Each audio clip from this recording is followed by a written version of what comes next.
afternoon, penguins and octopuses. I hope you've had a lovely Monday so far. We're going to carry on reading James and the Giant Peach. Chapter 13. A few minutes later, Miss Spider had made the first bed. It was hanging from the ceiling, suspended by a rope of threads at either end so that it actually looked more like a hammock than a bed. But it was a magnificent affair, and the stuff that it was made of shimmered like silk in the pale light. "I do hope you find it comfortable, Miss Spider," said to the old green grasshopper. "I made it as soft and silky as I possibly could. I spun it with gossamer. That's a much better quality thread than the one I use for my own web." "Thank you so much, my dear lady," the old green grasshopper said, climbing into the hammock. "Ah, this is just what I needed. Good night, everybody. Good night."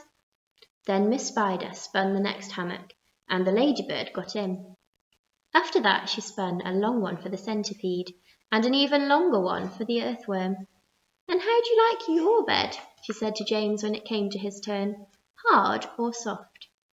"I like it soft, thank you very much," James answered. "For goodness sake, stop staring round the room and get on with your boots," the centipede said.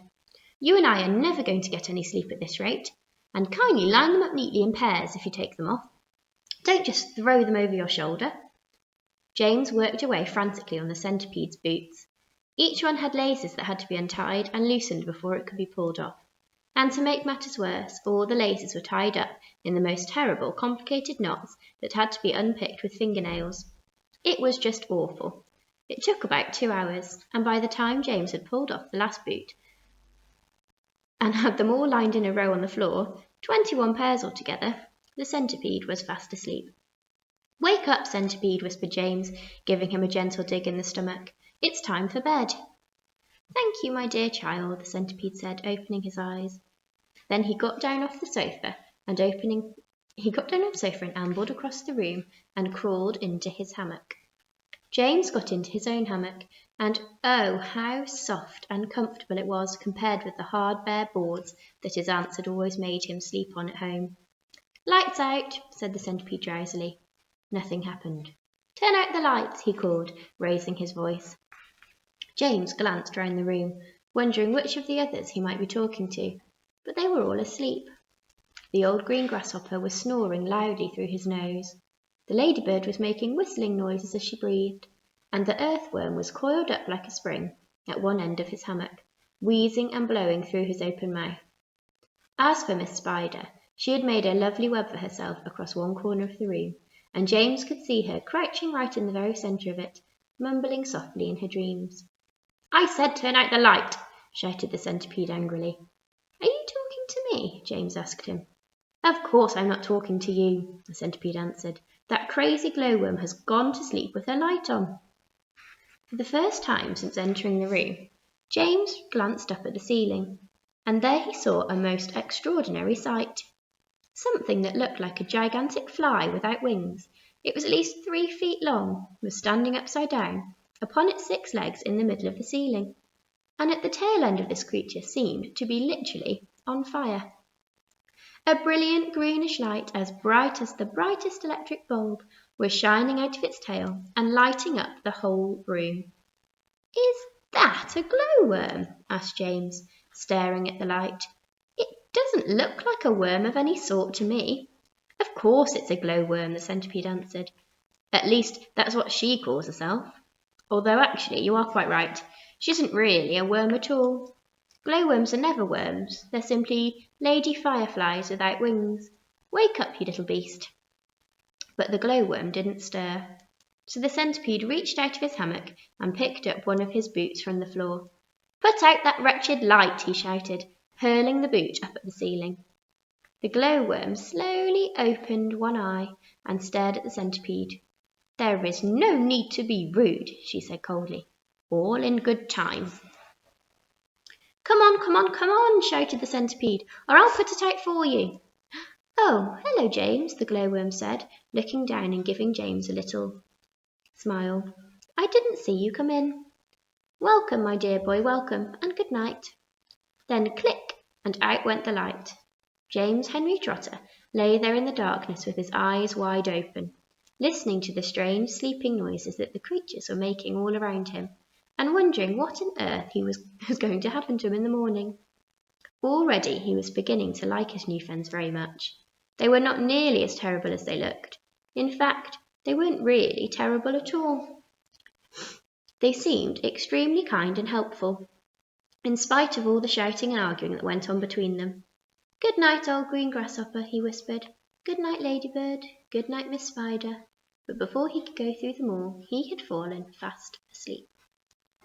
Chapter 14. "We're off!" someone was shouting. "We're off at last!" James woke up with a jump and looked about him. The creatures were all out of their hammocks and moving excitedly around the room. Suddenly, the floor gave a great heave, as though an earthquake were taking place. "Here we go!" shouted the old green grasshopper, hopping up and down with excitement. "Hold on tight!" "What's happening?" cried James, leaping out of his hammock. "What's going on?" The ladybird, who was obviously a kind and gentle creature, came over and stood behind him. "In case you don't know," she said, "we're about to depart for the ever top of this ghastly hill that we've all been living on for so long. We're about to roll away inside this great big beautiful peach to a land of what?" said James.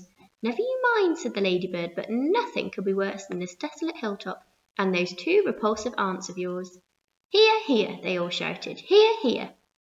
"You may not have noticed," the ladybird went on, "but the whole garden, even before it reaches the steep edge of the hill, happens to be on a steep slope, and therefore the only thing that's been stopping this peach from rolling right away from the beginning is a thick stem attaching it to the tree. Break the stem and off we go." "Watch it!" cried Miss Spider, as the room gave another violent lurch. "Here we go!" "Not quite, not quite."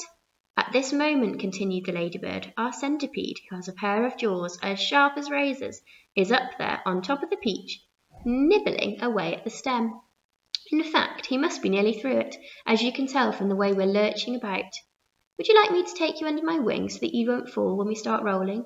"That's very kind of you," said James, "but I think I'll be all right." Just then the centipede stuck his grinning face through a hole in the ceiling and shouted, "I've done it! We're off! We're off!" the others cried. "We're off!" "The journey begins," shouted the centipede. "And who knows where it will end," muttered the earthworm. "If you have anything to do with it, it can only mean trouble." "Nonsense," said the ladybird. "We are now about to visit the most marvellous places and see the most wonderful things. Isn't that so, Centipede?" "There is no knowing what we will see," cried the centipede. "We may see a creature with 49 heads who lives in the desolate snow, and whenever he catches a cold, which he dreads, he has 49 noses to blow. We may see the venomous pink-spotted scrunch, who can chew up a man with one bite. It likes to eat 5 of them roasted for lunch and 18 for its supper at night. We may see a dragon, and nobody knows that we won't see a unicorn there.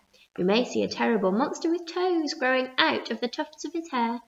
We may see the sweet little biddy bright hen, so playful, so kind and well-bred, and such beautiful eggs you just boil them and then they explode and they blow off your head. A gnu and a gnocerus surely you'll see, and that ginormous and horrible gnat, who stings when it sings, you goes in a knee, and it comes through the top of your hat. We may even get lost and be frozen by frost. We may die in an earthquake or tremor, or nastier still, we may even be tossed on the horns of a furious dilemma.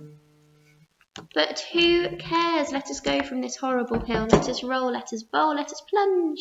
Let's go rolling and bowling and spinning until we're away from old Spiker and Sponge.